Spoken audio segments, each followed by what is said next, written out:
Next जो इस unit के अंदर टॉपिक है जो हमें पढ़ना है that is chemical analysis of food. And this topic is a topic जो कि बहुत सारे स्टूडेंट बोल रहे थे कि ड्राई है या डिफ़िकल्ट है एंड एग्जैक्टली उनको नहीं आ रहा है समझ के इसमें क्या पढ़ना है। Now I want to tell you one thing about this topic is कि ये केमिकल एनालिसिस ऑफ फूड जो है ये अगर आप जिस पर्सपेक्टिव से इसको पढ़ोगे वो उतना डिफरेंट होगा। For example if you are chemistry student and if you want to study it, ये एक डिफरेंट एंगल डायरेक्शन में जाता है and it becomes a bit difficult अगर आप उस लिहाज से पढ़ोगे। But you have to understand the fact that एक MCQ बेस्ड टेस्ट है जिसमें वन लाइनर क्वेश्चंस आते हैं एंड रिएक्शंस वगैरह नहीं पूछी जाएंगी। और केमिस्ट्री के related they won't ask about like difficult chemicals के नाम वगैरह वो नहीं पूछे जाएंगे। So if they would ask like simple questions तो हम उसी लिहाज से देखें। We try to cover all the things but इस चीज़ का भी ध्यान रखेंगे कि हम ज़्यादा डाइग्रेस ना हो इस एग्ज़ाम से। So starting of with the chemical analysis, हमें पहले पता होना चाहिए कि फूड एनालिसिस क्या होता है। फूड एनालिसिस जो होता है, फूड एनालिसिस द प्रोसेस जिसमें हम एग्जामिन करते हैं कि फूड के कंपोनेंट्स क्या हैं, यानी फूड जो हम खाते हैं डिफरेंट टाइप्स ऑफ फूड उसके अंदर क्या क्या कंपोनेंट्स हैं उनको डिटरमाइन करना, फूड की क्वालिटी, फूड की सेफ्टी, फूड की न्यूट्रिशनल वैल्यू, इस सब को डिटरमाइन करने को फूड एनालिसिस कहते हैं। बेसिकली फूड को एनालाइज करना, इसमें क्या है, क्या ये सेफ़ है, इसकी क्वालिटी कैसी है, उसको मेजर करना, ये फूड एनालिसिस में आता है। And there are different types of techniques, यानी फूड की कंपोजिशन मतलब ये किस चीज़ का बना है उसको एनालाइज करने के लिए या एसेस करने के लिए there are different techniques. Food की क्वालिटी को चेक करने के लिए there are different techniques and food safety check करने के लिए there are techniques. Nutritional content को देखने के लिए देयर आर डिफरेंट टेक्निक्स। ठीक है, ये फूड एनालिसिस में आता है। अब फूड एनालिसिस की जब हम बात करते हैं तो देयर आर डिफरेंट टेक्निक्स जो हम देखते हैं कंपोजिशन चेक करने के लिए। तो लाइक वी हैव, हम देखते हैं कि there is this called as HPLC होती है, गैस क्रोमेटोग्राफी होती है, या मैस स्पेक्ट्रोमेट्री होता है, या इसके अलावा एक टेक्निक होती है एलिसा, वो हम आगे देखेंगे, या AAS that's atomic absorption spectrometer, या atomic absorption emission spectrometer, spectrophotometer जिसको कहते हैं। ठीक है, ये आपको पता होना चाहिए। इसके अलावा ICP that is the inductively coupled plasma, OES optical emission spectrometry, इनको आपको नहीं पढ़ना है डिटेल में बिकॉज ये बहुत डेप्थ में है अगर आप ऐसे पढ़ोगे। But remember there full forms, आपको GC का पता होना चाहिए, it's gas chromatography, MS its mass spectrometry, और ऊपर से मैं बोलूँगा लाइक क्रोमेटोग्राफी क्या होता है और स्पेक्ट्रोमेट्री क्या होता है, I will talk about them ऊपर से। ठीक है, मूविंग ऑन, अगर हम फूड एनालिसिस की बात करते हैं तो फूड को जब एनालाइज करते हैं तो हम डिफरेंट एनालिसिस करते हैं। There are different types of analysis जो हम करते हैं। First is the microbiological analysis. Microbiological analysis में हम देखते हैं कि फूड के अंदर कौन से माइक्रो ऑर्गेनिजम्स हैं। Second is the physical analysis. Physical analysis में हम देखते हैं कि फूड फिजिकली किस चीज़ का बना है। तो इसमें डिफरेंट टेक्निक्स है like rheology, microscopy, image analysis, texture analysis and colorimetry, वो हम आगे देखेंगे। Next is the sensory analysis. Sensory analysis में हम देखते हैं कि फूड का टेस्ट कैसा है, कलर कैसा है, how does it feel in mouth, हमारे सेंसेस को ये कैसा लग रहा है।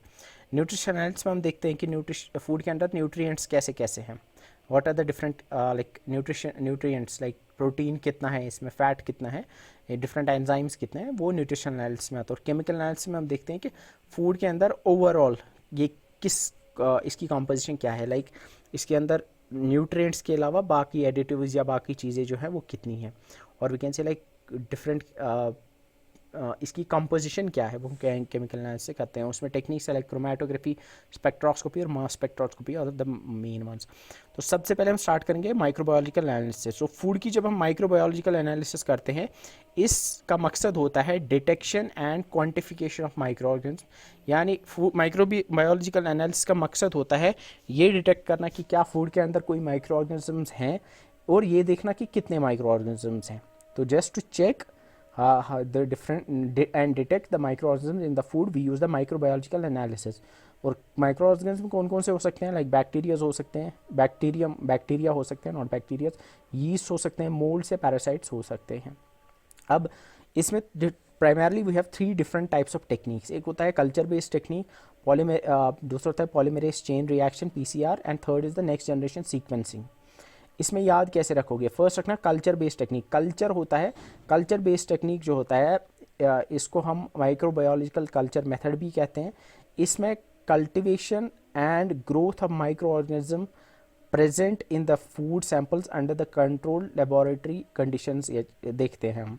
इसका मतलब है कि फूड के अंदर हम क्या करते हैं कि we take that food item, उस फूड आइटम को हम लैब के अंदर रखते हैं, उसमें कुछ माइक्रो ऑर्गेनिज्म डालते हैं, फिर व्हाट वी डू इज़ कि हम देखते हैं कि लैब के अंदर उसके अंदर माइक्रो ऑर्गेनिज्म कैसे ग्रो कर रहे हैं, हाउ दे आर कल्टिवेटिंग। तो उस से हम स्टडी करते हैं उस फूड के बारे में अबाउट द माइक्रोवेल। तो आई होप ये चीज़ आप समझ रहे हो कि कल्चर बेस्ड टेक्निक में हम लेबोरेटरी में फूड के अंदर देखते हैं कि ग्रोथ किस तरह से होती है माइक्रो ऑर्गेनिज्म की। ठीक है, ये culture based technique. Culture based क्यों है? क्योंकि आपने देखा हो, जैसे हम देखते हैं सीरी कल्चर, सीरी कल्चर जो होता है, एक कल्चर वहाँ से आया है। कल्चर मतलब उगाना होता है, या अपने लाइक कंट्रोल में किसी चीज़ को उगाना, ठीक है, या किसी को बढ़ने देना, दैट इज़ कल्चर। तो वहीं से ये कल्चर बेस्ड टेक्निक है, या माइक्रो ऑर्गेनिज्म को बढ़ने देना, ग्रो करने देना, but like under supervision in lab controlled conditions, जहाँ पे हम देखते हैं कि ये इस फूड में किस तरह से ग्रो कर रहे हैं। तो फिर उन स्टडीज़ से हम like we can different conclusions निकाल सकते हैं। बस इतना याद रखो कि कल्चर बेस्ड टेक्निक में फूड सैंपल के अंदर हम लैब के अंदर कंट्रोल कंडीशंस के अंदर माइक्रो ऑर्गेनिज्म की ग्रोथ और कल्टिवेशन को देखते हैं। दूसरा होता है that is the polymerase chain reaction. Polymerase chain reaction याद रखना है, इसमें हम डिटेक्ट करते हैं स्पेसिफिक डीएनए सीक्वेंसेस के। अगर आपको पता होगा कि जो माइक्रो ऑर्गेनिजम्स होते हैं उनका अलग अलग डीएनए होता है। जैसे अगर आपको पता होगा कोविड के टाइम पे आपने बहुत सारा देखा होगा, लाइक ये स्ट्रैंड, ये डीएनए स्ट्रैंड, वो डीएनए स्ट्रैंड, वो आरएनए स्ट्रैंड, तो इनका अलग अलग डीएनए होता है। सो अगर हमें कोई माइक्रो ऑर्गेनिज्म डिटेक्ट करना है तो हमें एक पर्टिकुलर डीएनए सीक्वेंस मिलेगा। तो यूजिंग दैट डीएनए सीक्वेंस हम बता सकते हैं कि इसके अंदर कौन सा माइक्रो ऑर्गेनिज्म है। तो पॉलीमरेज चेन रिएक्शन में we do the food analysis, ये मॉलिक्यूलर बायोलॉजी में आता है। हम फूड एनालिसिस इस तरह से करते हैं ताकि हम डीएनए सीक्वेंसेस को आइडेंटिफाई कर पाए और हम बता पाएँ कि इसमें कौन से माइक्रो ऑर्गेनिज्म है। डीएनए सीक्वेंसेस से हमें सिर्फ ये नहीं पता चलता, एक तो हमें ये भी पता चलेगा कि सिर्फ माइक्रो ऑर्गेनिजम्स का ही नहीं पता चलेगा, हमें ये भी पता चलेगा कि इसमें कौन से ऑर्गेनिक सब्सटेंसेस हैं। फॉर एग्जांपल, क्योंकि डीएनए ऑर्गेनिक सब्सटेंसेस का होता है, तो हमें अगर कोई एलर्जेनिक सब्सटेंस है उसके अंदर तो उसका भी पता चल सकता है। या अगर फेक फूड होगा, फेक फूड होता है ना कि फॉर एग्जांपल ऐसे दिखने में तो फॉर एग्जांपल चावल है ऐसे, लेकिन कुछ और डाला है उन्होंने उसमें, तो फेक फूड का, अगर फेक फूड में कुछ ऐसी चीज़ यूज़ हुई है जो जिसमें वो पर्टिकुलर डीएनए हमें नहीं मिलेगा। ठीक है, आई होप ये चीज़ आप समझ रहे हो। तो याद रखना, पॉलीमरेज चेन रिएक्शन में we detect and identify specific DNA sequences. Next is the next generation sequencing. Next generation sequencing जो है इसको हाई थ्रूपुट सीक्वेंसिंग भी कहते हैं। ये एक रिसेंट टेक्नोलॉजी है, कटिंग एज टेक्नोलॉजी है माइक्रो मॉलिक्यूलर बायोलॉजी में, जो कि डीएनए और आरएनए सीक्वेंसेस को एनालाइज करने में यूज़ होता है। तो डिफरेंस ये है कि पीसीआर में डीएनए सीक्वेंस को आइडेंटिफाई करते हैं, लेकिन एनजीएस में हम डीएनए और आरएनए दोनों सीक्वेंस को आइडेंटिफाई कर पाते हैं, और इससे हम पता लगा सकते हैं कि इसके अंदर कौन से माइक्रो ऑर्गेनिजम्स हैं या इसके अंदर कौन से लाइक कंपोनेंट्स हैं। ठीक है, तो याद रखना, कल को क्वेश्चन अगर आएगा तो क्वेश्चन कैसे आएगा। क्वेश्चन आ सकता है कि विच of the following is not a part of microbiological analysis. They might give CBT, that's culture based technique, polymerase chain reaction और नेक्स्ट जनरेशन सीक्वेंसिंग, और फोर्थ ऑप्शन वो फॉर एग्जांपल दे सकते हैं वहाँ पे रियोलॉजी। तो ये रियोलॉजी इसमें नहीं आएगा। तो ये आपको पता होना चाहिए कि माइक्रोबायोलॉजिकल एनालिसिस में क्या होता है। और कल्चर बेस्ड में मैंने आपको बोला कि कल्चर बेस्ड में हम माइक्रो ऑर्गेनिज्म की ग्रोथ को फूड आइटम के अंदर, सैंपल के अंदर देखते हैं किस तरह होती है अंडर लैब कंट्रोल्ड सिचुएशन या कंडीशन। पॉलीमरेज चेन रिएक्शन में हम डीएनए को आइडेंटिफाई करते हैं, डीएनए स्ट्रैंड्स को, डीएनए सीक्वेंस को, और एनजीएस में हम डीएनए आरएनए सीक्वेंस दोनों को एनालाइज और आइडेंटिफाई करते हैं। ठीक है, सिंपल बात है। Next the physical analysis. Physical analysis में हम physical properties of the food को एनालाइज करते हैं। फिजिकल प्रॉपर्टी मतलब उसका कलर कैसा है, वो फिजिकल प्रॉपर्टी हुई, उसकी डेंसिटी कितनी है, उसका टेक्सचर कैसा है, उसकी विस्कोसिटी कैसी है। विस्कोसिटी होता है कि वो कितना गाढ़ा या पतला है, एंड द पार्टिकल साइज उसका कितना है, वो ये सारी फिजिकल प्रॉपर्टीज होती है। तो इन सारी फिजिकल प्रॉपर्टीज को एनालाइज करने के लिए हम फिजिकल एनालिसिस करते हैं, और फिजिकल एनालिसिस करने के लिए हमारे पास डिफरेंट टेक्निक्स है। The first one is the rheology. Rheology helps us to understand the flow of materials. मतलब विस्कोसिटी एक तरह से चेक करने के लिए, या कोई फूड आइटम कितना फास्ट फ्लो कर रहा है या कितना स्लो फ्लो कर रहा है, उसको चेक करने के लिए वी हैव दिस रियोलॉजी।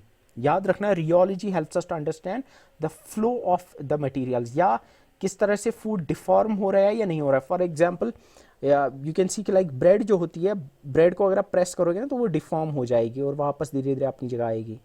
तो वो उस चीज़ को अगर हम एनालाइज करेंगे that would also come under rheology. I hope ये चीज़ आप समझ रहे हो। या फॉर एग्जाम्पल हनी है, शहद है, शहद विस्कस होता है, एक उसकी एक पर्टिकुलर कंसिस्टेंसी होती है। अगर शहद फॉर एग्जाम्पल ज़्यादा गाढ़ा होगा, या उससे हम डिटेक्ट कर सकते हैं the quality of the food.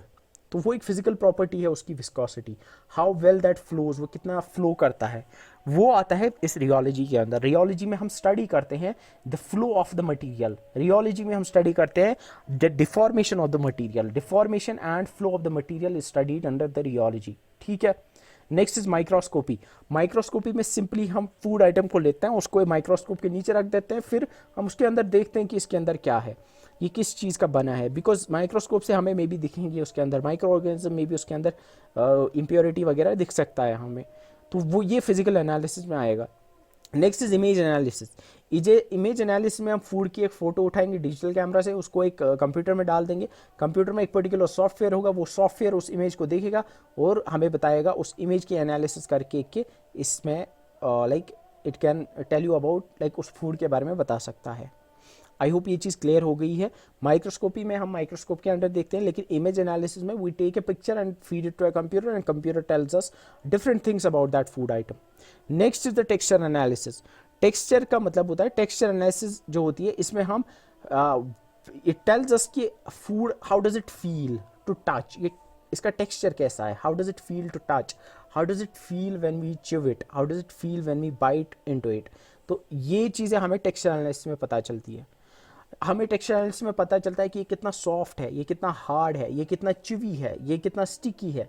तो ये सारी प्रॉपर्टीज हमें टेक्सचर एनालिसिस में पता चलती है। Because for different items we require different textures.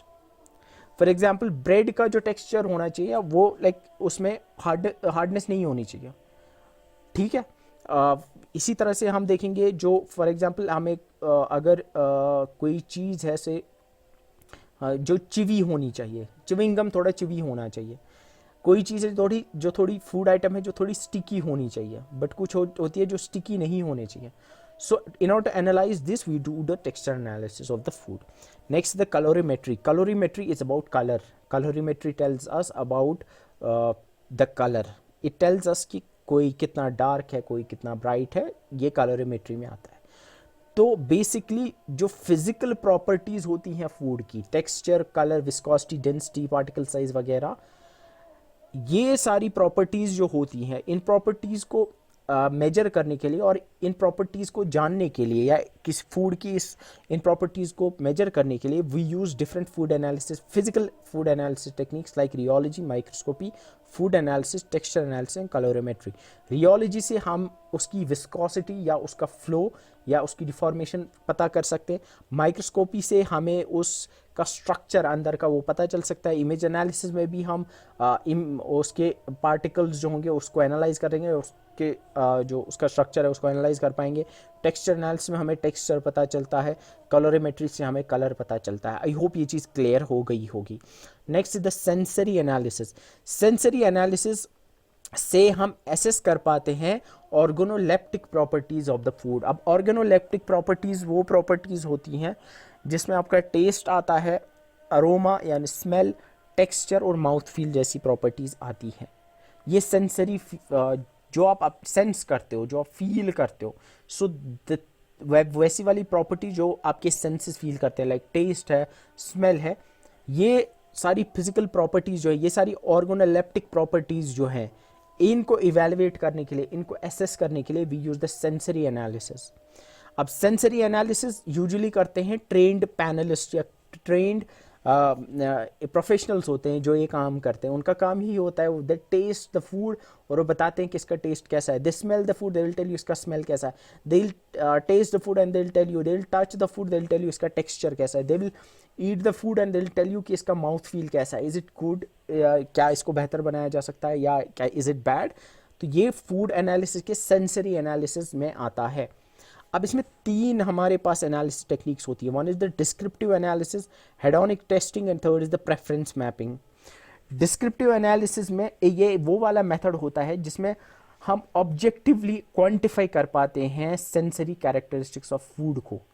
यानी ऑब्जेक्टिवली मतलब एक तो ये हो गया, एक होता है सब्जेक्टिवली। फॉर एग्जाम्पल, इसका टेस्ट कैसा है, इफ आई आस्क, आप बोलोगे इसका टेस्ट अच्छा है। ये जो अच्छा टर्म है ये सब्जेक्टिव टर्म है, ये सब्जेक्टिव टर्म है, इट्स नॉट ए क्वांटिटिव और it's not an objective term. अगर टेस्ट को मुझे ऑब्जेक्टिवली क्या ना, टेल इसका टेस्ट 10 है, इसका टेस्ट 7 है, अगर मैं ऐसे बताता ना कि इसका 7 आउट ऑफ 10 टेस्ट है, 8 आउट ऑफ 10 टेस्ट है, तो दैट इज ऑब्जेक्टिव। बट अगर मैं ऐसे बोलूँगा ये अच्छा है या ये बहुत अच्छा है, ये सब्जेक्टिव चीज़ है, it's not an objective thing. लेकिन डिस्क्रिप्टिव एनालिसिस में हम टेस्ट, अरोमा, अपीयरेंस, टेक्सचर और माउथ फील को क्वांटिफाई करते हैं ऑब्जेक्टिवली।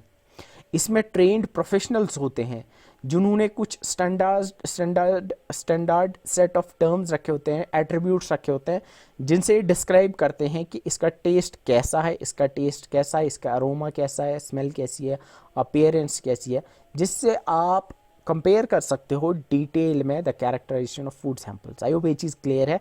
डिस्क्रिप्टिव एनालिसिस में डिटेल्ड एंड प्रिसाइज कैरेक्टराइजेशन होती है फूड सैंपल्स की, using standard set of terms.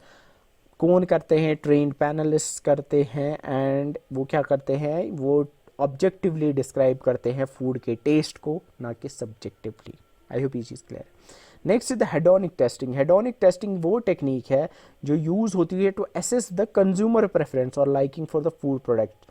Usually क्या करते हैं कि कोई कंपनी है फॉर एग्जांपल, उसको ये देखना है कि मेरे जो फूड सैंपल्स हैं कि ये कैसे हैं, they do a hedonic testing. वो कंज्यूमर को देंगे, या फॉर एग्जांपल कंज्यूमर की प्रेफरेंस जानने के लिए वो हेडोनिक टेस्टिंग करेंगे। They will give the food products to the consumers, और वो कंज्यूमर्स उनको रिव्यू देंगे या कंज्यूमर्स उनको बताएंगे हाउ डज इट फील। ठीक है। तो उसमें एक स्केल होती है, वो बताएंगे कि उन्हें उस स्केल पे इसको कितना एंजॉय किया, क्या 10 में से 9 देंगे, 7 देंगे। तो वो हेडोनिक टेस्टिंग होती है। यूजुअली ये कंज्यूमर प्रेफरेंस या liking for the food products के लिए यूज होता है। ठीक है।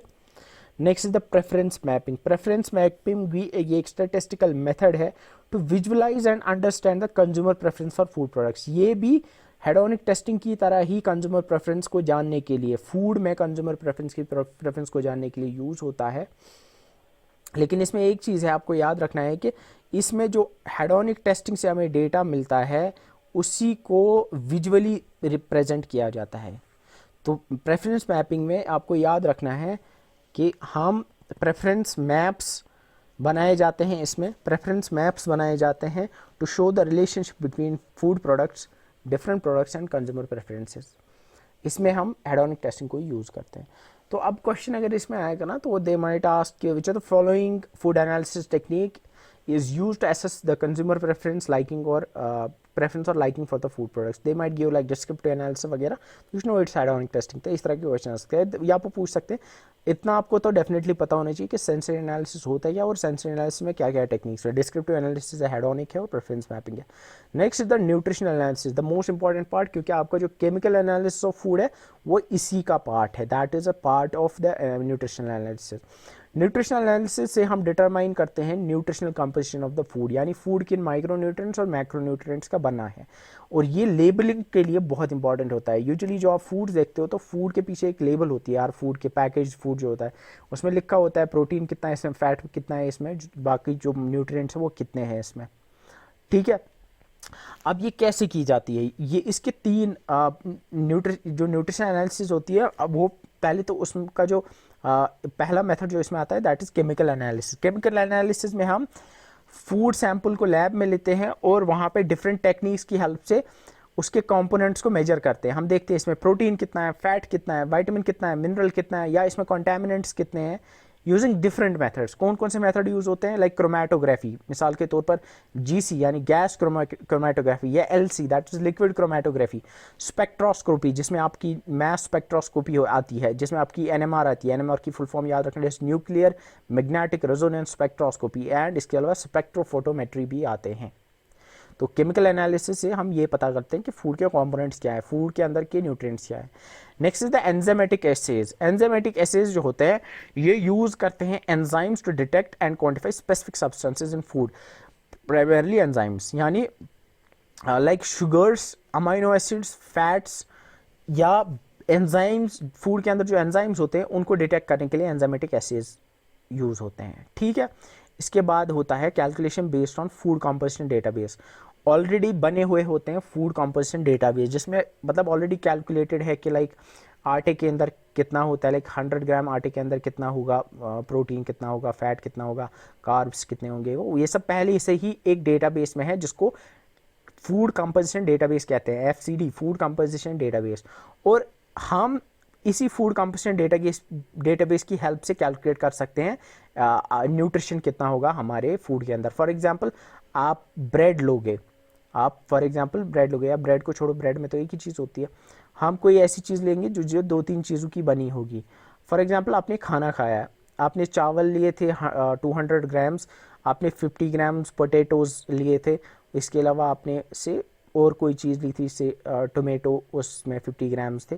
तो अगर आपको अब कैलकुलेट करना होगा कि मैंने न्यूट्रिशन एनालिसिस करनी होगी, मैंने कितना खाया, या how what's the amount of nutrition that I had, what you would do is you would go straight के आप फूड कंपोजिशन डेटाबेस में जाओगे, आप देखोगे 200 ग्राम राइस के अंदर कितने कार्ब्स होंगे, 50 ग्राम पोटैटो के अंदर कितने कार्ब्स होंगे, और 50 ग्राम टोमेटो के अंदर कितने कार्ब्स होंगे। यू विल कैलकुलेट देम, आपको निकलेगा इतने कार्ब्स होंगे। प्रोटीन का अलग से देखोगे उसमें कितना होगा, उसमें कितना। So based on the food composition database you will do the calculations. तो ये होता है calculation based on food composition database. I hope ये चीज़ क्लियर हो गई होगी। तो हमने देखा कि न्यूट्रिशन एनालिसिस हम 3 तरीके से करते हैं, chemical analysis, enzymatic analysis and calculation based on the food composition database. अब केमिकल एनालिसिस ऑफ फूड जो है, जिससे हम यूजुअली न्यूट्रिशन एनालिसिस ही करते हैं, ये हमें अलग से पढ़ना है।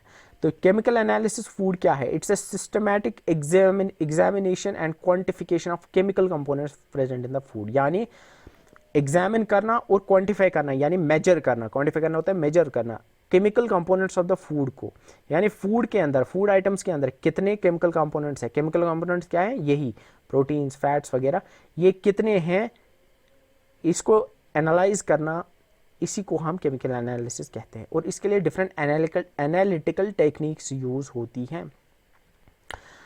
केमिकल एनालिसिस का मकसद होता है न्यूट्रिशनल वैल्यू। ऑब्वियसली जब हमें पता चलेगा फैट्स कितने हैं, कार्ब्स कितने हैं, प्रोटीन्स कितने हैं, हमें पता चलेगा इस फूड का न्यूट्रिशनल वैल्यू कितना है। सेफ्टी भी ऑब्वियसली, बिकॉज केमिकल एनालिसिस से हमें कॉन्टैमिनेंट्स के बारे में भी पता चलेगा। कॉन्टैमिनेंट्स ऐसी चीज़ होती है जो हार्मफुल होती है फूड के अंदर, तो उससे हमें उनका बारे में पता चलेगा, तो सेफ्टी का भी ख्याल होगा। तो केमिकल एनालिसिस इंपॉर्टेंट है, बिकॉज आप देखते हो ना अडल्टरेटेड फूड, कैसे पता चलता है कि अडल्टरेटेड फूड है। या आपने देखा होगा कि you must have seen like recently news में एमडीएच मसाले और एवरेस्ट मसालों के बारे में आया था कि उनको बैन किया गया था बाहर कंट्रीज़ में, 2-3 कंट्रीज़ में। रीज़न था कि उनमें कुछ ऐसा कंपाउंड पाया गया था जो कार्सिनोजेनिक था, जिससे कैंसर हो सकता है। वो उनको कैसे पता चलेगा? उन्होंने उसकी केमिकल एनालिसिस की। केमिकल एनालिसिस उन्हें पता चला इसमें ये वाला कंपाउंड है और ये वाला कंपाउंड हार्मफुल होता है। तो सेफ्टी में भी ये हेल्प करते हैं, यानी केमिकल एनालिसिस से हम सेफ्टी भी इंश्योर कर सकते हैं। क्वालिटी ऑफ द फूड भी हमें पता चलेगा, बिकॉज ऑब्वियसली जब हमें पता चलेगा अंदर क्या है, तो हम देख सकते हैं कि ये क्वालिटी फूड है या नहीं। ऑथेंटिसिटी ऑफ द फूड, क्या हमें कोई अगर फेक फूड है तो उसको भी आइडेंटिफाई कर सकते हैं। ensuring compliance with the regulatory standards and meeting consumer expectations, ये भी हम कर सकते हैं कि हम ये चेक कर सकते हैं कि क्या जो रेगुलेटरी स्टैंडर्ड्स है क्या वो फॉलो हो रहे हैं या नहीं, इसका भी हमें पता चल सकता है। तो जिसकी बेसिकली जो फूड लैब्स होती हैं ना, जहाँ पे देखा जाता है कि अडल्टरेटेड फूड मत बेचा जा रहा है, उसमें यही केमिकल एनालिसिस होती है। अब केमिकल एनालिसिस ऑफ फूड जो होता है, इसमें न्यूट्रिशनल कंटेंट, कंटामिनेंट्स, एडिटिव्स और फूड ऑथेंटिसिटी को हम डिटरमाइन कर सकते हैं। ये पता अगर क्वेश्चन कल को आएगा कि the chemical analysis of the food is use to determine nutritional content, contaminants, additives, all of the above, you know it's all of the above, ठीक है। अब इसमें जो टेक्निक्स यूज होती हैं, दे आर द क्रोमैटोग्राफी, जिसमें liquid और gas chromatography है, स्पेक्ट्रोस्कोपी, मास स्पेक्ट्रोमेट्री और स्पेक्ट्रोफोटोमेट्री जैसी चीज़ें ज़्यादातर यूज़ होती हैं, ठीक है। ये टेक्निक्स यूज़ होती हैं। अब इसमें जो 2-3 टर्म्स थी जो ज़्यादा थी इंपॉर्टेंट, उनमें मैं आपको बोलूँगा। First is that is the chromatography. Chromatography जो है, क्रोमैटोग्राफी में क्या करते हैं कि हम फूड आइटम को, चूँकि फूड आइटम बहुत सारी कंपोनेंट्स का बना होता है, तो फूड आइटम को हम क्या करते हैं कि हम इसको एक स्टेशनरी फेज के थ्रू पास कर देते हैं। उससे क्या होता है कि अलग अलग फूड आइटम्स जो है वो अलग अलग स्पीड, अलग अलग मूव करते हैं अलग अलग स्पीड्स पे। उससे क्या होता है कि ये अलग अलग हो जाते हैं, और जब ये अलग अलग हो जाते हैं तो हम आइडेंटिफाई कर पाते थे इसमें क्या क्या पाया जाता है। तो क्रोमेटोग्राफी में याद रखना, chromatography separates a mixture into individual components based on how fast they move through a special material called the stationary phase. एक स्पेशल मटेरियल होता है जिसको स्टेशनरी फेज कहते हैं, एक स्पेशल मटेरियल होता है जिसको स्टेशनरी फेज कहते हैं। उस स्टेशनरी फेज के थ्रू हम इस फूड आइटम को पास करेंगे और फिर इस फूड आइटम के पास होने से इसके अंदर अलग अलग कंपोनेंट्स होंगे। फॉर एग्जांपल अगर आटा है, आटा तो ऐसे सिर्फ आटा है, लेकिन आटा अंदर से अलग अलग चीज़ों का बना हुआ है, या कोई और चीज़ है जिसमें मल्टीपल चीज़ें हैं जो मिली हुई हैं, तो वो इस स्टेशनरी फेज के थ्रू जब पास होंगी तो अलग, चूंकि फॉर एग्जांपल अगर उसमें 3 चीज़ें हैं तो चूंकि ये 3 अलग अलग कंपोनेंट्स है तो ये अलग अलग स्पीड्स पे उसके थ्रू पास होंगे। तो जब अलग अलग स्पीड पे पास होंगे तो ये अलग हो जाएंगे एक दूसरे से, they will separate from each other, और हम फिर पता लगा सकते हैं कि इसमें ये कंपोनेंट्स हैं। आई होप ये चीज़ क्लियर है। तो if they ask you that tomorrow की, ये एक तरह की एक सॉर्टिंग मशीन होती है, ये सॉर्ट करती है अलग अलग डिफरेंट कंपोनेंट्स को। If they ask you tomorrow के die-dash is a technique which separates a mixture into its individual component based on how fast they move through a special material, उसको क्या कहते हैं, उसको क्रोमेटोग्राफी कहते हैं। ये केमिकल एनालिसिस टेक्निक है। Next is the spectroscopy. Spectroscopy याद रखना, spectroscopy is a technique that used to study the interaction between matter and electromagnetic radiation। जो इलेक्ट्रोमैग्नेटिक रेडिएशंस होती हैं वो अलग अलग कंपोनेंट्स के साथ अलग अलग तरीके से इंटरैक्ट करती हैं। मतलब फॉर एग्जांपल अगर मैं ईएम रेडिएशन, इलेक्ट्रोमैग्नेटिक रेडिएशन एक कंपोनेंट पर डालूंगा वो अलग तरह से रिएक्ट करेगा, मतलब वो थोड़ी बहुत अब्जॉर्ब करेगा और ज़्यादातर जो लाइट है वो रिफ्लेक्ट करेगा। उसी के अंदर का दूसरा कंपोनेंट होगा जो ज़्यादा लाइट को इमिट करेगा और थोड़ी बहुत ही अब्जॉर्ब करेगा। इस तरह से हम ये देखते हैं कि जो इसमें क्या होता है कि स्पेक्ट्रोस्कोपी में हम electromagnetic radiations of different wavelengths को फूड के आइटम के ऊपर डालते हैं। उससे क्या होता है कि फूड आइटम के अंदर जो डिफरेंट कंपोनेंट्स होते हैं वो अलग अलग तरीके से वहाँ से इंटरैक्ट करते हैं। यानी कुछ आइटम्स होते हैं, कुछ कंपोनेंट्स होते हैं जो ज़्यादा लाइट एब्जॉर्ब करेंगे और कम इमिट करेंगे, लेकिन कुछ कंपोनेंट्स ऐसे होंगे जो मतलब they will do the opposite. ठीक है, तो इस तरह से आपको पता चलेगा। तो इससे क्या होगा कि अब हमें पता है कि like for example already materials, already components या ऑलरेडी जो चीज़ें पता है, लाइक ऑलरेडी पता है कि फॉर एग्जांपल एक पर्टिकुलर कंपाउंड इस तरह से रिएक्ट करता है इस वेवलेंथ की लाइट के साथ।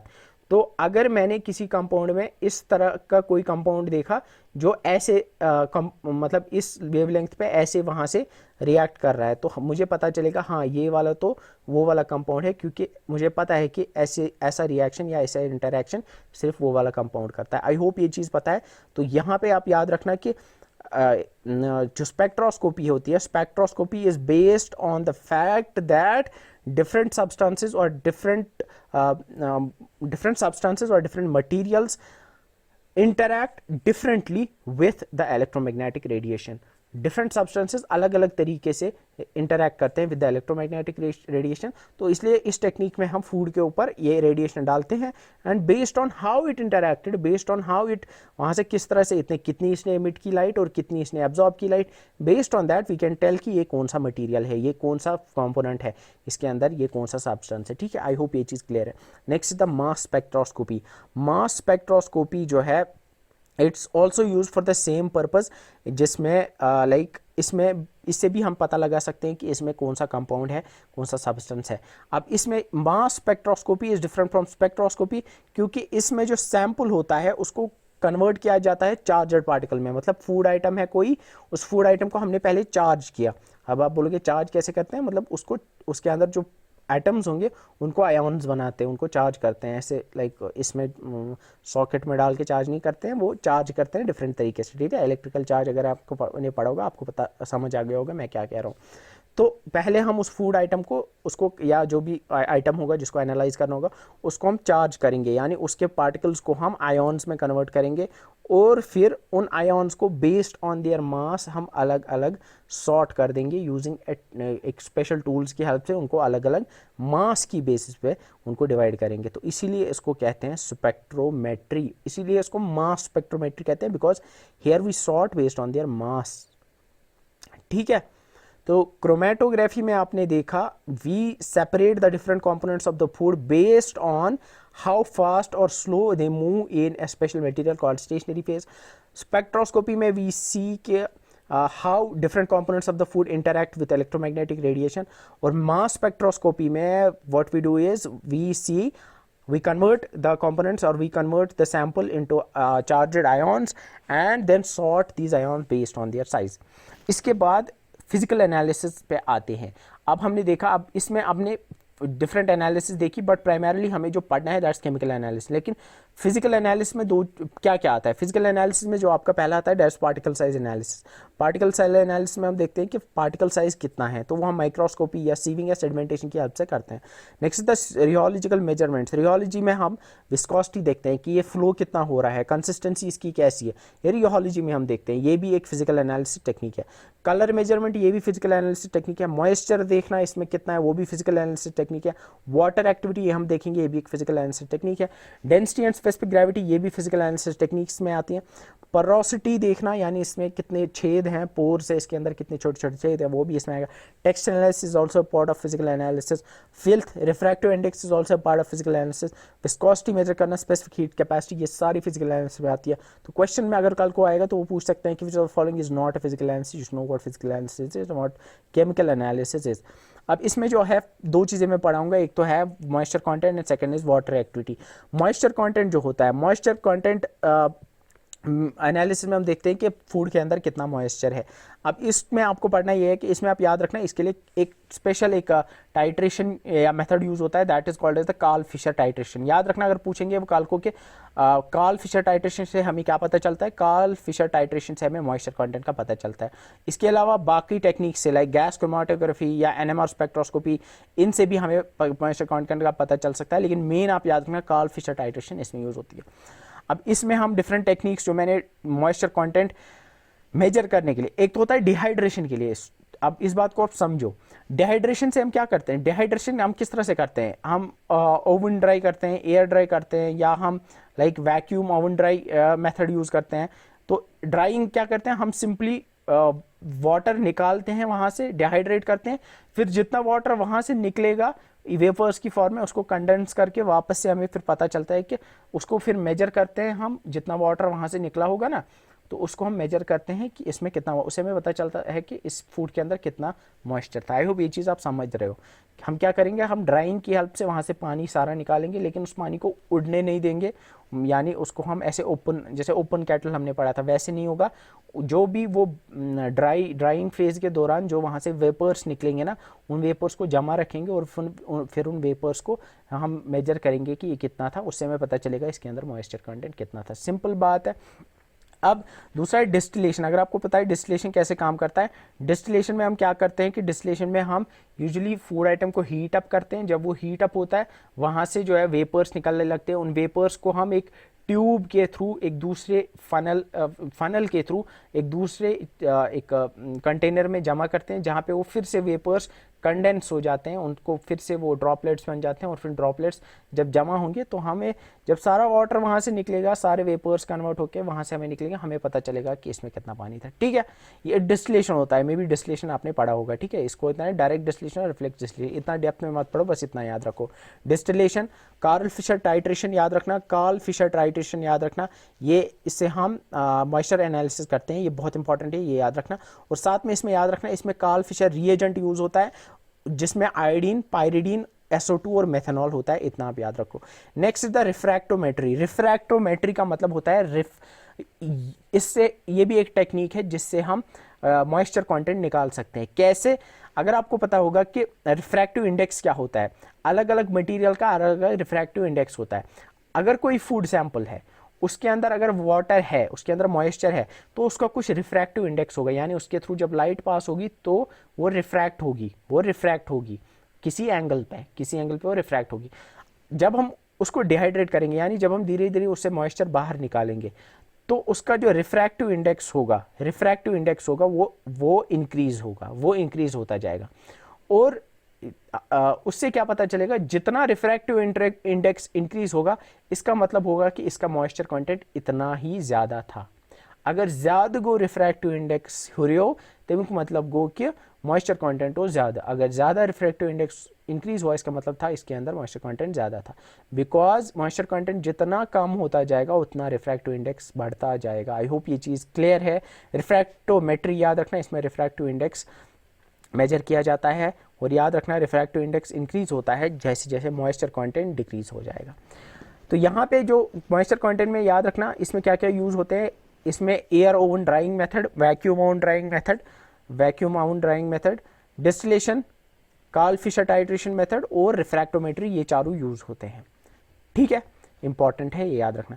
नेक्स्ट इज इंपॉर्टेंट जिसको हम कहते हैं water activity. Water activity of food describes the energy stats of water in the food, यानी हमें बताता है कि जो वाटर है लाइक फूड के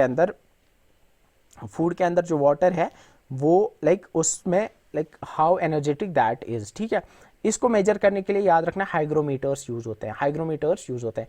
और अगर आप इसको मैथमेटिकली देखोगे it is equal to vapour pressure of water in the sample, यानी जो सैंपल के अंदर वाटर है उसका वेपर प्रेशर कितना है divided by the saturation vapour pressure at sample temperature.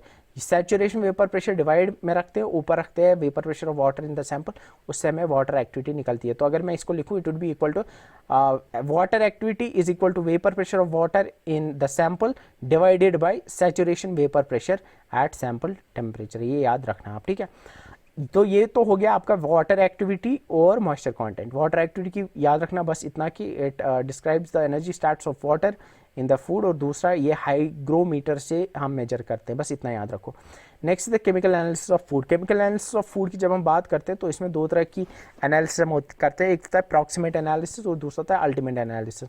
Proximate analysis जो होता है, अप्रॉक्सीमेट एनालिसिस से हम डिटरमाइन करते हैं कि इसके अंदर मॉइस्चर कितना है, फैट कितना है, प्रोटीन कितना है, शुगर कितना है, स्टार्च कितना है, ऐश कितना है, क्रूड फाइबर या डाइटरी फाइबर कितना है। और दूसरा होता है अल्टीमेट एनालिसिस जो आपके सिलेबस से बहुत बाहर है। ठीक है, तो अब यहाँ पे जो हम अप्रॉक्सीमेट एनालिसिस देते हैं, अप्रॉक्सीमेट एनालिसिस से हमें protein, fat, volatile oil, crude fibre, dietary fibre, total ash, acid insoluble ash और इनका पता चलता है। ठीक है, तो सबसे पहले हम देखेंगे कि केमिकल प्रॉपर्टीज़ में ये सारे कंपोनेंट्स होते हैं, इनको देखेंगे, इनको कैसे हम निकाल सकते हैं। सबसे पहला है प्रोटीन। प्रोटीन कंटेंट को निकालने के लिए, ये मेजर करने के लिए कि फूड में कितना प्रोटीन है, हम क्या क्या यूज़ करते हैं, हम यूज़ करेंगे फॉर्मल टाइट्रेशन। अब ऊपर जो मैं बता रहा था ना, ऊपर जो हमने टेक्निक्स पढ़ी लाइक स्पेक्ट्रोमेट्री वगैरह, वो इसी में आएंगी। ठीक है, अब यहाँ पे आप देखो कि प्रोटीन मेजर करने के लिए हमारे पास एक फॉर्मल टाइट्रेशन मेथड होता है, स्पेक्ट्रोफोटोमेट्रिक मेथड होता है, एक जेल्डल मेथड होता है, बहुत इंपॉर्टेंट है, और डूमस कंबस्शन मेथड होता है। तो क्वेश्चन अगर वो पूछेंगे जेल्डल मेथड किस लिए यूज होता है, ये प्रोटीन एनालिसिस के लिए यूज होता है। Formal titration, spectrophotometric method, Kjeldahl method और Dumas combustion method protein analysis के लिए यूज होता है। फैट एनालिसिस के लिए direct solvent extraction method, solubilization extraction method और वोलोमेट्रिक मेथड, ये तीन यूज होते हैं। डाइटरी फाइबर के लिए एक total dietary fibre, soluble dietary, ये इसके टाइप्स हैं बेसिकली, इसको आप छोड़ो। ठीक है, ये इसके टाइप्स हैं। टोटल ऐश मेजर करने के लिए ड्राई ऐशिंग और वेट ऐशिंग, ये हम आगे पढ़ेंगे। Reducing and non reducing sugar के लिए we have the Lane and Eynon volumetric method. ये याद रखना कि Lane and Eynon volumetric method reducing और नॉन रिड्यूसिंग शुगर्स को मेजर करने के लिए यूज होता है। स्टार्च को मेजर करने के लिए एसिड हाइड्रोलिसिस मेथड और एंजाइमेटिक हाइड्रोलिसिस मेथड होता है। तो क्वेश्चन ये आ सकता है कि फॉर एग्जांपल पूछ सकते हैं कल को कि direct solvent extraction method use for the analysis of which of the following components या कॉन्स्टिट्यूएंट्स। वो देंगे protein, fat, fibre and ash, तो you should know it's fat. ये वो बोलेंगे Dumas combustion method, you should know कि ये क्या है। ठीक है, we will start with the protein. Protein जो होता है, प्रोटीन जनरली अगर आपको याद होगा प्रोटीन बने होते हैं अमीनो एसिड्स के, और अमीनो एसिड्स में नाइट्रोजन होता है। तो इसीलिए प्रोटीन का अगर हमें देखना है कि फूड के अंदर कितना प्रोटीन है, तो हम देखेंगे इसके अंदर नाइट्रोजन कंटेंट कितना है, क्योंकि नाइट्रोजन से बनता है अमीनो एसिड, अमीनो एसिड से बनता है protein.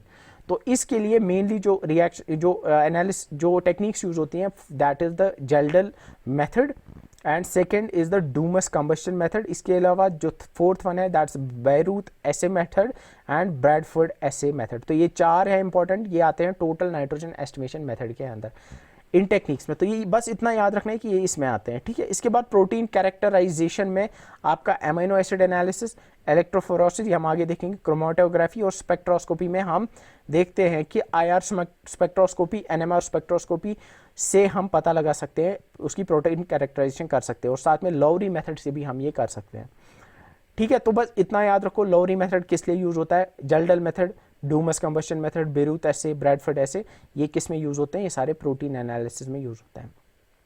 Next is the fats, fats या ऑयल्स या लिपिड्स जिनको हम कहते हैं।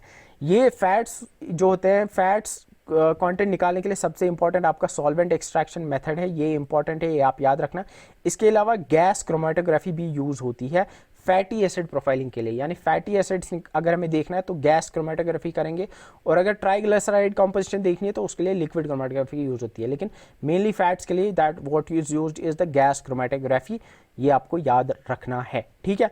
अब यहाँ पे जो टेक्निक्स फैट एनालिसिस के लिए यूज होते हैं वो आप याद रखना, that solvent extraction, gravimetric analysis, gas chromatography and Fourier transform infrared spectroscopy FTIR, ये इंपॉर्टेंट है, याद रखना। प्रोटीन के लिए मैंने बोला Kjeldahl method, Dumas combustion method, Biuret assay.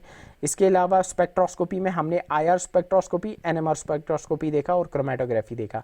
इसके अलावा अमीनो एसिड एनालिसिस, ये तो पता ही होगा, इसके लिए यूज होता है। फैट्स में याद रखना, फैट्स के लिए solvent extraction, gravimetric analysis, gas chromatography and Fourier transform infrared spectroscopy use होती है।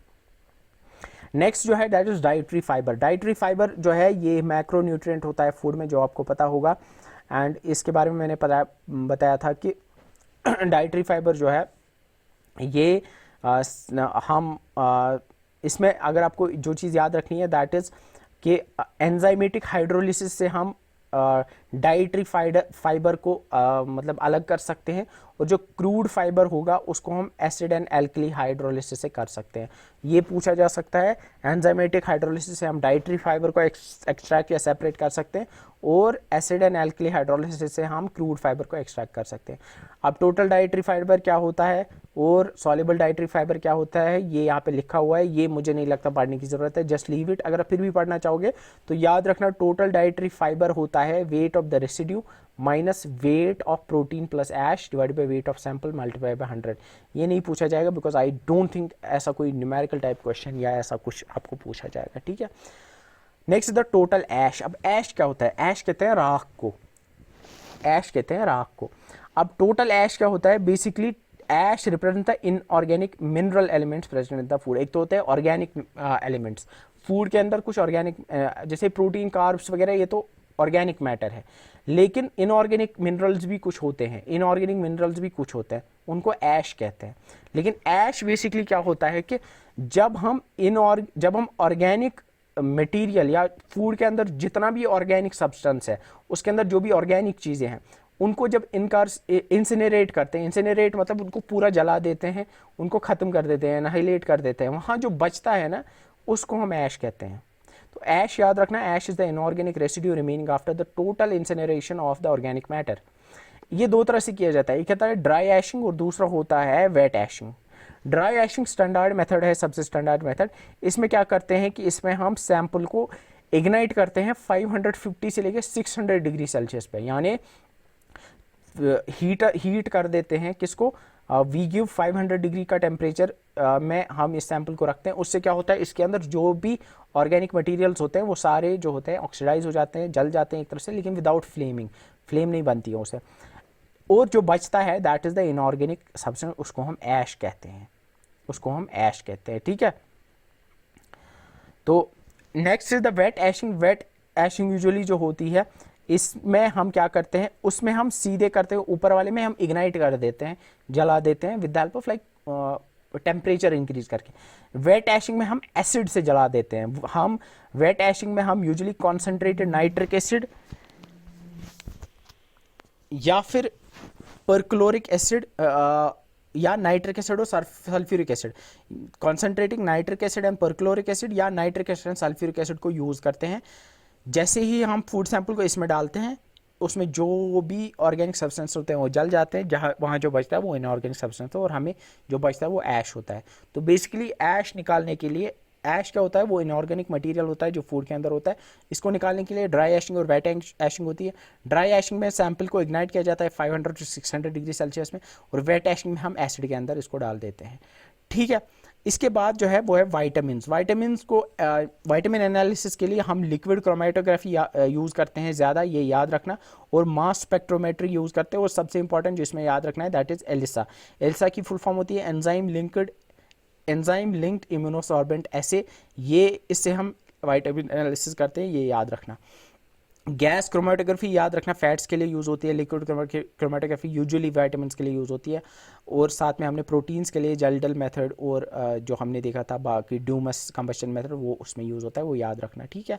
ऐश की फुल फॉर्म आप याद रखना। So with this we have concluded the chemical composition of food. इसके बाद जो है फूड एंड पर्सनल हाइजीन है। फूड एंड पर्सनल हाइजीन अगर आप देखोगे, इसमें हाइजीन एंड क्लीनलीनेस की आपको डेफिनेशन पता होनी चाहिए। और इसमें जो पढ़ना है ना, इसमें है लाइक पर्सनल हाइजीन क्या होता है, यानी अपनी पूरी बॉडी, पर्सनल हाइजीन में अपनी बॉडी को हाइजीन लाइक साफ़ रखना, उसको पर्सनल हाइजीन कहेंगे। हैंड हाइजीन होता है हाथों को साफ़ रखना। फूड हाइजीन होता है फूड को साफ़ रखना, उसको कंटेमिनेशन से बचाना। इन्वायरमेंटल हाइजीन होता है अपने आसपास को साफ़ रखना। मेडिकल हाइजीन होता है लाइक मेडिकल प्रोफेशनल जो होते हैं हेल्थ के रिलेटेड इन्फेक्शन से बचने के लिए हाइजीन जो रखते हैं उसको हाइजीन कहते हैं। ऑक्यूपेशनल हाइजीन मतलब जो आप काम करते हो उसमें जो हाइजीन रखना उसको कहते हैं ऑक्यूपेशनल हाइजीन। बाकी हाइजीन के लिए आपको गुड हाइजीन प्रैक्टिसेस ये आपको पता होगा, लाइक ऑब्वियस सी बात है, when ever you touch something food तो हाथ धोने से पहले लाइक हाथ धोने चाहिए पहले, इस तरह की चीज़ें होती हैं। इसमें जो इंपॉर्टेंट टर्म है जो आपको पता होनी चाहिए दैट इज बॉइल्स। बॉइल्स क्या होता है? Boils it's the severe infection cause by infection in hair follicles और skin glands after outer layer of skin is damage. जब बाहर की जो स्किन होती है जब डैमेज होती है तो जो फिर इन्फेक्शन होता है उसको बॉइल्स कहते हैं। इसके बाद एक क्लस्टर ऑफ बॉइल्स उसको कहते हैं कार्बनकल। ये आ सकता है इसमें क्योंकि ये फूड बॉर्न डिजीज़ होती है आई गेस, ऐसा कुछ उसके साथ रिलेटेड है ये। यस। नीचे यहाँ पे कुछ फूड बॉर्न डिजीज़ के बारे में मैंने बताया है, लाइक ई कॉली इन्फेक्शन के बारे में, सैल्मोनेलोसिस के बारे में लिखा हुआ है, यहाँ लिस्टरोसिस के बारे में लिखा हुआ है।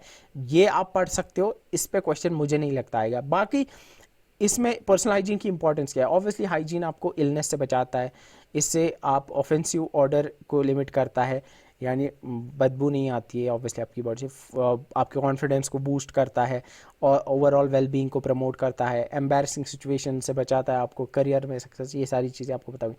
हैंड हाइजीन में क्या है? हैंड हाइजीन में पहले खाने से पहले हाथ धो, टॉयलेट जाने के बाद हाथ धो, कफिंग स्नीजिंग या इसके बाद हाथ धोने चाहिए। इसके जब आप किसी बीमार शख्स का ख्याल रख रहे हो, if you are taking care of him और हर, उसके बाद हाथ धोने हैं। गार्बेज को टच करने के बाद हाथ धोने हैं, ये तो पता ही चीज़ है सारे, मुझे नहीं लगता ये पढ़ने की ज़रूरत है। अब वॉश कैसे करनी है हाथ कैसे करने हैं? आप यूजुअली सोप अच्छे से लगाओ, 20 सेकंड तक अच्छे से स्क्रब करो अपने फिंगर्स के बीच में, नेल्स को 20 सेकंड्स तक, और फिर जब ये करोगे स्क्रब करोगे उसके बाद फिर रिंस करो विथ वाटर, और फिर ड्राई टॉवल से उनको क्लीन करो। ये चीज़ें तो आई गेस पता होंगी। बैथिंग में आपको पता होगा बेदिंग कैसे करते हैं, हाउ यू लाइक कैसे करते हैं बैथ, कितनी जल्दी करना चाहिए, क्या करना चाहिए। यूजुअली अडल्ट शुड बैथ डेली, हर दिन नहाना चाहिए। और जो हेल्थ वर्कर्स हैं उनको दिन में 2 बार नहाना चाहिए। इन्फेंट्स को यूजुअली 2 से 3 बार वीक में नहाना चाहिए। ठीक है। औरल हाइजीन, औरल हाइजीन में एक चीज़, बैड ब्रेथ को हम कहते हैं हेलिटोसिस। बैड ब्रेथ को हेलिटोसिस कहते हैं, ये याद रखना। मुंह से जो स्मेल आती है ना उसको कहते हैं। अब औरल हाइजीन में अगर औरल हाइजीन नहीं रखेंगे, यानी मुंह का, औरल मतलब मुंह का हाइजीन नहीं रखेंगे, टूथ डीके हो सकता है, गम इन्फेक्शन हो सकते हैं, या बाकी इसमें क्या कर औरल हाइजीन में आपको क्या है कि 2 मिनट ट्वाइस ब्रश करना है, हर दिन खाने के बाद ब्रश करना है, या फ्लॉसिंग करनी है, टंग को भी स्क्रैप करना है, माउथ को रिंस करना है विद वाटर, इस तरह की टोबैको प्रोडक्ट्स को अवॉइड करना है। ये ओरल हाइजीन में ये सारी चीज़ें आती हैं।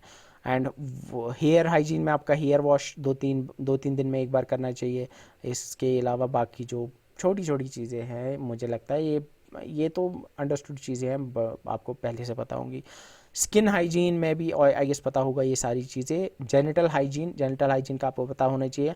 जो मेल्स हैं they should like retract the four skin. अगर आपको जो अनसर्कमसाइज्ड होते हैं, लाइक मुस्लिम्स में तो males are circumcised but in non Muslims most of the man are uncircumcised, तो उनका फोर स्किन होता है, तो उस फोर स्किन को like they should retract that and उसको रिंस अच्छे से वॉश करना चाहिए हर दिन। फीमेल्स में like they should wash their vulva and labia daily warm water से, नो इंटरनल डूशिंग वो नहीं होनी चाहिए। इसके अलावा जो माइल्ड अनसेंटेड सोप है वो यूज़ किए जा सकते हैं। ठीक है, ये बहुत बेसिक चीज़ें हैं। Always wash your gentle before and after sexual activity. Undergarments को डेली आप डेली चेंज करने चाहिए, ठीक है, बिकॉज जेनिटेलिया एरिया जो होता है वो यूजुअली लाइक वहाँ पे माइक्रोबियल ग्रोथ हो सकती है। अब यहाँ पे जो इम्पोर्टेंट है that is these vibrations, abbreviations not vibrations, मेरा फ़ोन वाइब्रेट हो रहा है। तो एब्रीवेशंस में आपको एम एस जी एक कॉम्पोनेंट होता है, इसका फुल फॉर्म होता है मोनोसोडियम ग्लूटामेट, ये पता होना चाहिए। BHA is butylated hydroxyanisole, BHT is butylated hydroxytoluene, TBHQ is tertiary butyl hydroquinone. ADI is acceptable daily intake. AGMARK is Agricultural Grading Marketing Acts and Rules. BIS stands for Bureau of Indian Standards. CAP stands for Controlled Atmosphere Packaging. CFTRI ये central food technology research institute Mysore में है, ये याद रखना। GHP is good handling practice. Electrophoresis आया था बीच में, वो मैंने पढ़ाया नहीं। Electrophoresis is a laboratory technique जिससे हम सेपरेट और एनालाइज करते हैं DNA, RNA और प्रोटीन्स वगैरह को based on their size and charge. It's called as electrophoresis. Based on charge and size हम डिफरेंट कंपोनेंट्स को सेपरेट करते हैं। GMP is good manufacturing practices. HACP जो हमने देखा hazard analysis critical control point. HTST high temperature short time जो हमने देखा। HPLC high performance liquid chromatography. GCMS gas chromatography and mass spectrometry. ISO Indian Standard Institution. ISO is International Organization for Standardization. LTLT low temperature low time. MEP is modified atmosphere packaging. NIN is National Institute of Nutrition जो हैदराबाद में है, ये याद रखना। RDA is recommended daily allowance, recommended dietary allowance जो हमने पढ़ा। and UHT is ultra high temperature. With this we have completed this section. इसके बाद अब MCQs हैं।